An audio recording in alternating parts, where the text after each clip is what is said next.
அது மாத்திரமல்ல, என் கர்த்தராகிய கிறிஸ்து இயேசுவை அறிகிற அறிவின் மேன்மைக்காக எல்லாவற்றையும் நஷ்டமென்று எண்ணிக் கொண்டிருக்கிறேன். பிலிப்பியர் 3:8.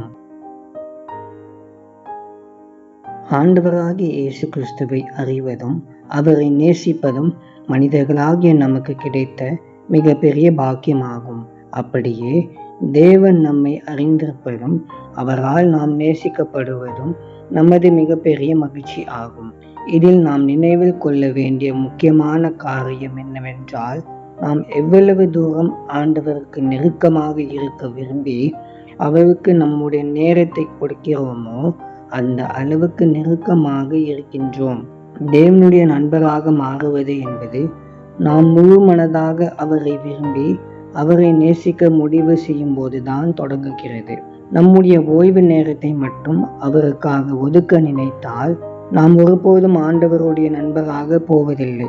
அவருடைய நண்பராக மாற அவரை அறிந்து கொள்வதை நம்முடைய முதன்மையான முன்னுரிமையாக கொள்ள வேண்டும். அன்பின் பரலோக தகப்பனே, உம்மை நன்றியோடு துதிக்கிறோம், ஸ்தோத்திரிக்கிறோம். ஆண்டவரே, உண்மையாய் நாங்கள் உம்மை நோக்கி கூப்பிடவும் உம்முடன் அதிக நேரத்தை செலவிடவும் எங்களுக்கு உதவி செய்யும். நீர் எங்களோடு இருப்பதற்காக உமக்கு நன்றி.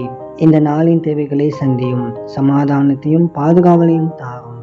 இயேசுவின் மூலம் ஜெபிக்கிறோம் பிதாவே, ஆமென்.